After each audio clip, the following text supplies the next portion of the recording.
Hi everyone, it's Robin. Welcome back to the nest. I have my voice back.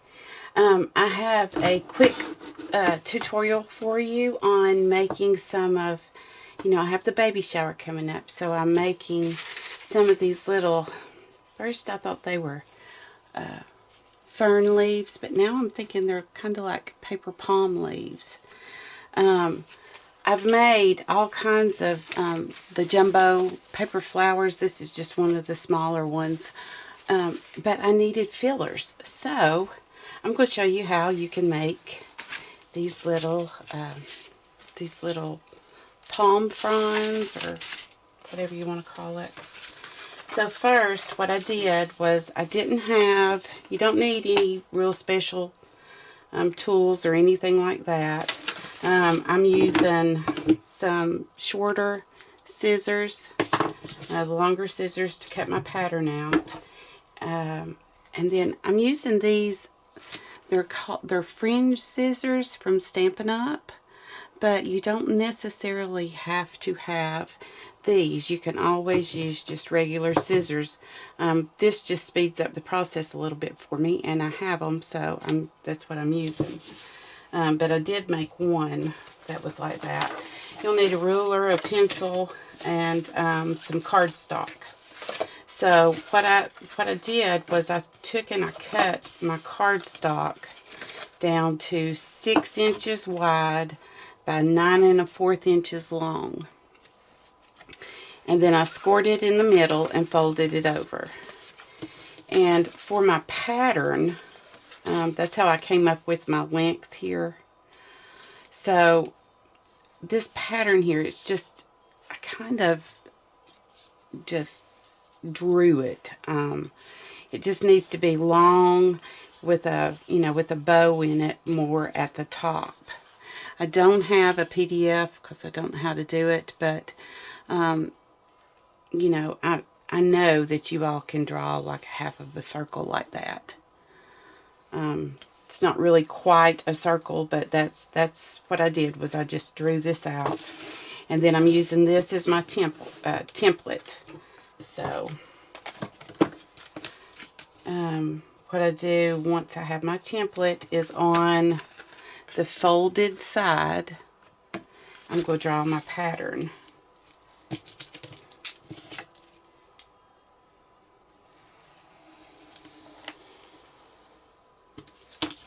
Just like that. If you'll notice, on this side here, I have a line. On this template, it's the same width. That's about, I don't know, maybe 1/8 of an inch line. But what I realized is that this can be 1/8 of an inch on this end, but this needs to be about probably 1/4 of an inch on this end, because it needs to get wider as it goes up. It just holds together better. So I'll show you on one right here. See, it's narrower here than it is on this end. So if you're making a whole bunch of them, this is how I've been doing it. I've just been, to save time to where I don't have to measure, I've just been making like a little notch, putting the fold line to fold line. Once you do one, then you just, see what I'm saying? I just do that and that, because this is one that I've already measured. See what I did? I just put a little notch, and then down here, the same thing.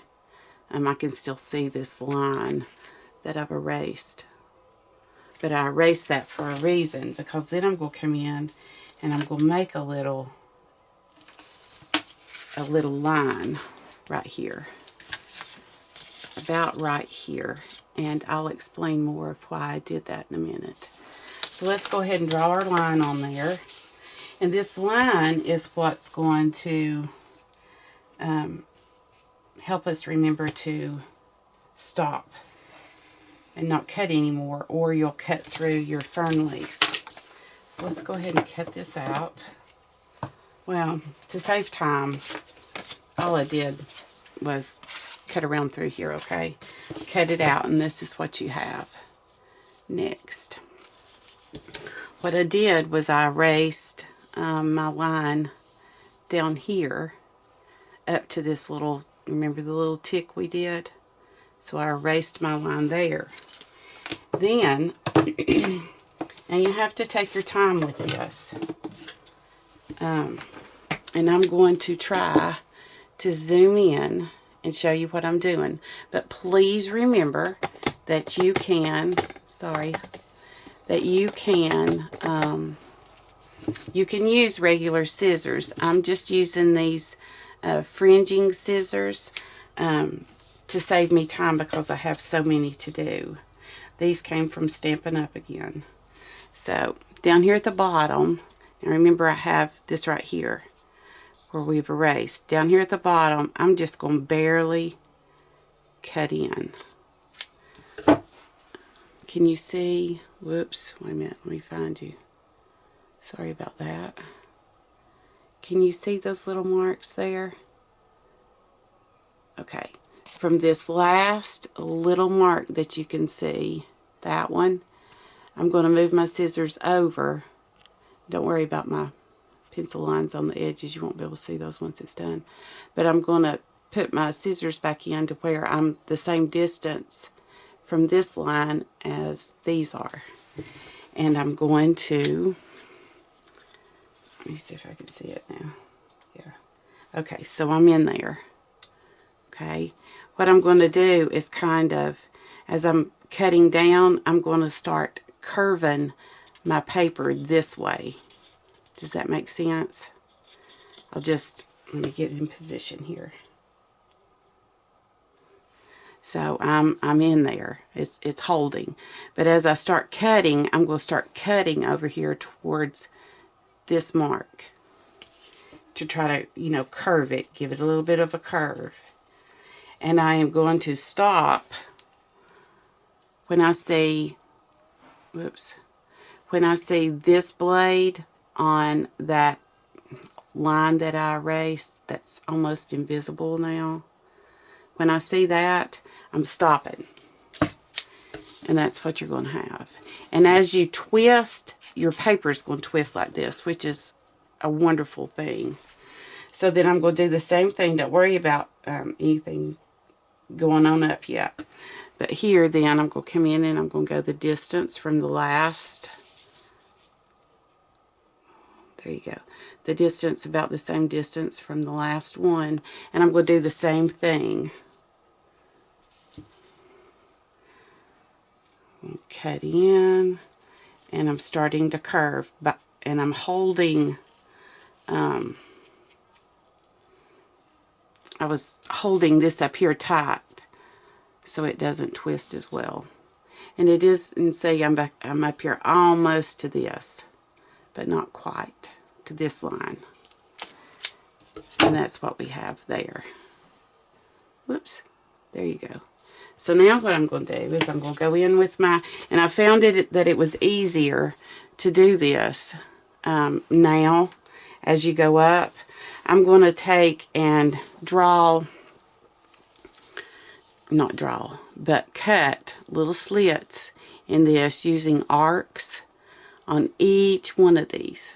The ones that we just barely made little gashes. And then on these, every one of them, I'll bring it up to where it meets this line. All the way up. From there, all the way up. All the way up. And it's best to use cardstock. So, hopefully, I'm in frame. It may be a little bit difficult for you to see, but I'm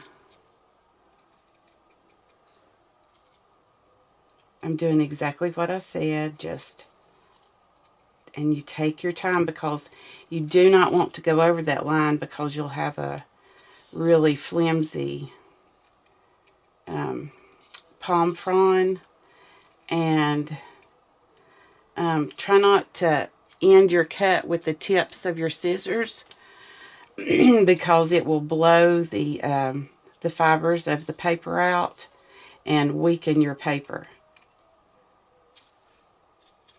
So just take your time and cut them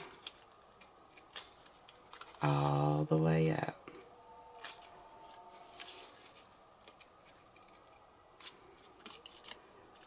Here we go. Sorry, my phone's ringing. All the way up. Like so.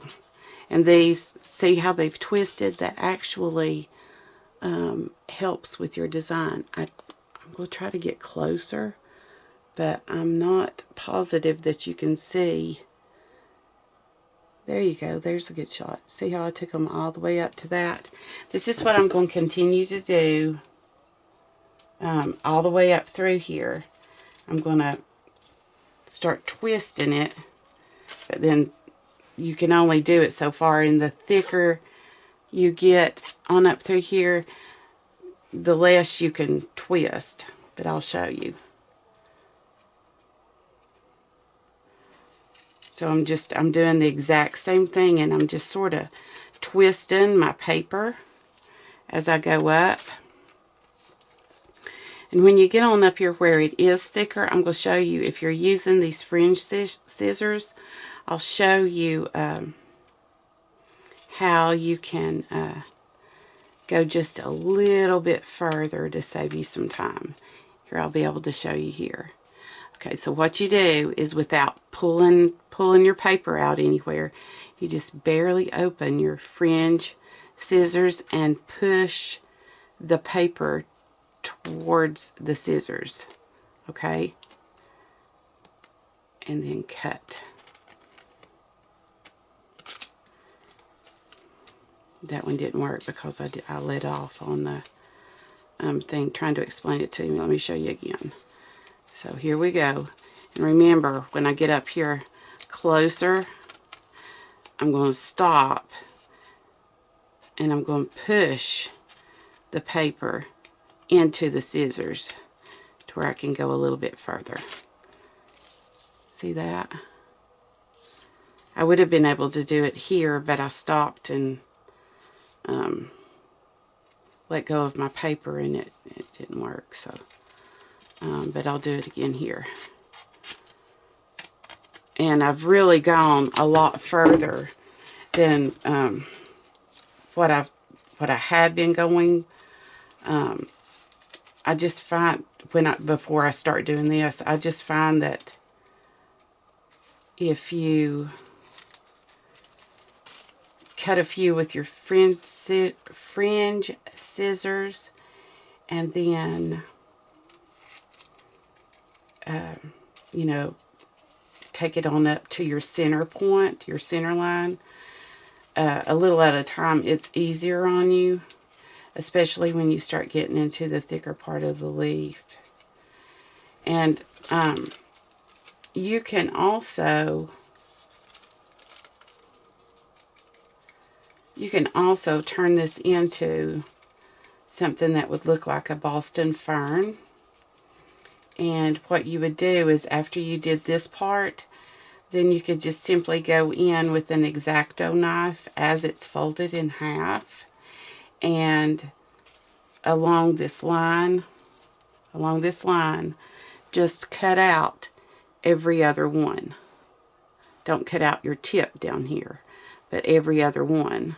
I'm not even sure that the little part down here where you started, I don't think that I would take every other one of those. I would leave those, but then, you know, you could start on up through here and take every other one out, and it would look more like a fern leaf. And I would do that, but I'm crunched for time, so we're going to have palm fronds. And, of course, I'm doing these in white because I want my paper flowers to stand out, and it's for a baby shower. But, of course, you know, whatever color you want to use. I didn't want this to be my center, you know, the focus. I wanted the flowers to be, but I needed some fillers. And So this is what I decided to do. You can do these for baby showers, weddings, birthday parties. If you want to have a luau, you can make them for that. And they're simple, and you know, they're kind of fun to make. Let me show you what it looks like if you take. Now this one was cut with scissors, and to me it kind of looks like a dead fish scale, sorta, because of this up here. You want to leave this much up here to where you'll have something to hang it or glue it, some way to hang it or glue it. But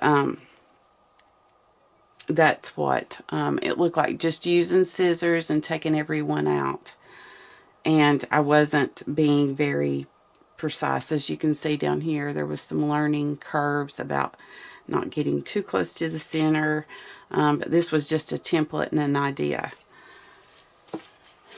And then I decided that was just taking entirely too long. Okay, so I'm back right here, coming in,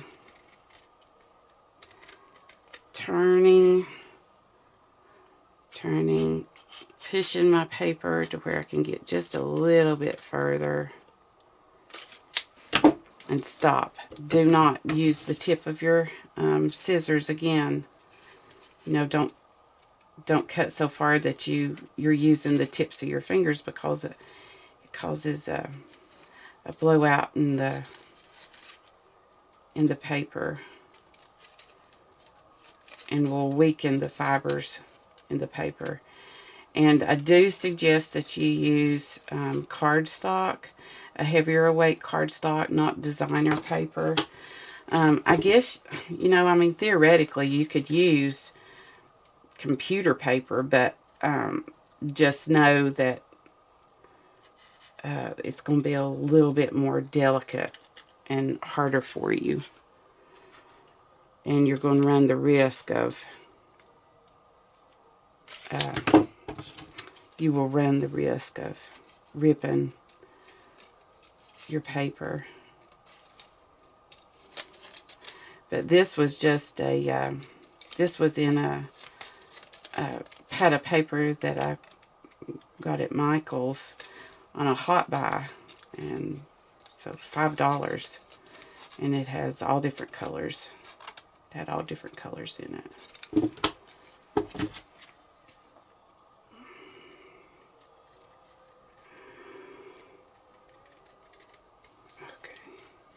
Just pushing down to where I can get a little bit more there, and I'm twisting. And that is as far as I'm going to go. I'm leaving this much of it to where I'll have something. I'm going to actually use Velcro dots, because this is going to go on a big flower display board, you know, like a backdrop. And I'm just going to use Velcro to Velcro my flowers and these to the display board or display stand.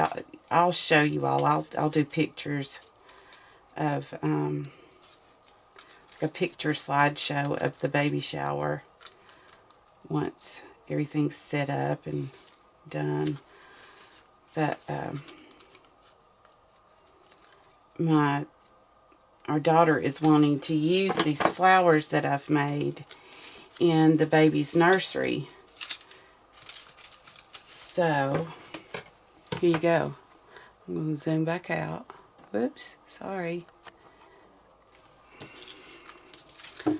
Look what we just made. And then I'm just using a bone folder to open it up, and just be really gentle with it right now till you can get that opened up. And then here on the back, and of course I have been erasing this before I open it up, but if you're just careful, if you forget and you're careful, you can do it. I just don't want you to break off any of your little little things.